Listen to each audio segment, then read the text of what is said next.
అందరికీ నమస్కారం అండి. నా పేరు మంజునాథ్ రెడ్డి, అనంతపూర్ జిల్లా రాప్తాడు నియోజకవర్గం, చెన్నైకొత్తపల్లి గ్రామం. ఈరోజు వీడియో చేయడానికి చాలా ముఖ్య కారణం ఉందండి. ఏమిటంటే ఇక్కడికి మా పార్టీ జాతీయ అధ్యక్షుల వారు బోడే రామచంద్ర యాదవ్ గారు చాలాసార్లు విన్నవించారు. ఇక్కడికి తాజ్ హోటల్కి,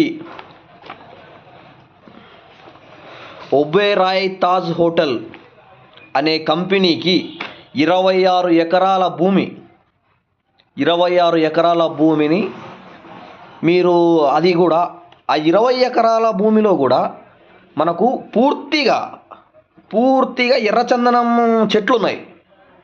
ఎర్రచందనం చెట్లు ఎక్కడ పోయినాయో తెలీదు. ఈ పనికి మాలిన చంద్రబాబు నాయుడు నీకు ఒకటే చెప్తా ఉన్నా, ఆల్రెడీ మా అనంతపూర్ జిల్లా వాసుల రైతులందరి పొట్టగొట్టినవు.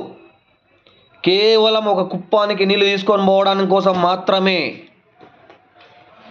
ఈ విషయంలో జిల్లా కలెక్టర్తో కూడా చెప్పించినావు. నాకు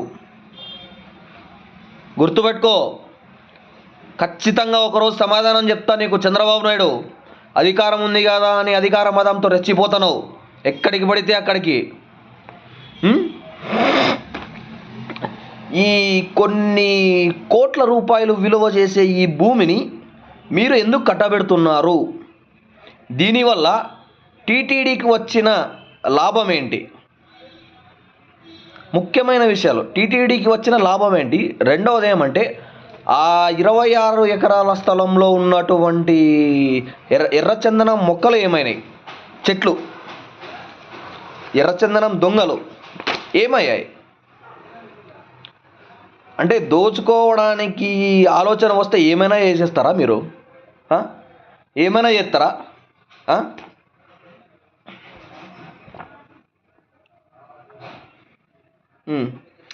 26 కోట్ల స్టాంప్ డ్యూటీ మాఫీ చేసినావు. ఈ నెల 5వ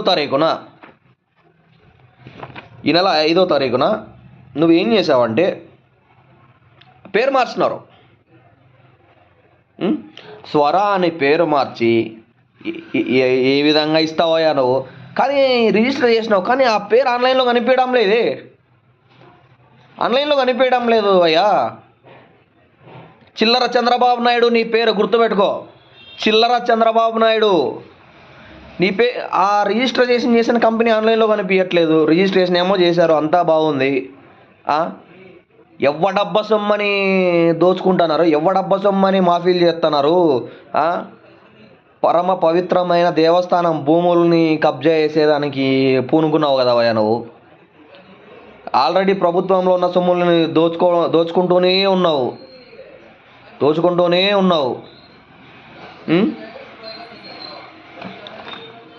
ఉన్నది 100 రూములు. హోటల్ కడితే హోటల్లో ఉండేది 100 రూములు, 1500 జాబులు. ఎట్లా క్రియేట్ అంటే నీ ఏదో చెప్తావు కదా ఎప్పుడు, 40 years ఇండస్ట్రీ ఎక్స్పర్టు బొక్క అనుకుంటా. ఇదేనా ఉన్న 100 రూముల్లో 1500 జాబులు ఎట్లా ఇస్తావు? పిచ్చోడా నువ్వు, లేకుంటే మతి భ్రమించిందా ఏంది? నిన్ను ఎత్తుకోపోయి ఎర్రగడ్డ ఆసుపత్రిలో జాయిన్ చేస్తే కానీ రాష్ట్రానికి పట్టిన దరిద్రం వదిలిపోదు మాకు. నిజంగా చెప్తున్నా చంద్రబాబు నాయుడు, రాష్ట్రానికి పట్టిన దరిద్రం వదిలిపోదు మాకు, వదిలిపోతుంది. ఈ చర్యని వెంటనే ఆపకపోతే తీవ్ర పరిణామాలు ఉంటాయి. అది కూడా దగ్గరలోనే. ధన్యవాదాలండి.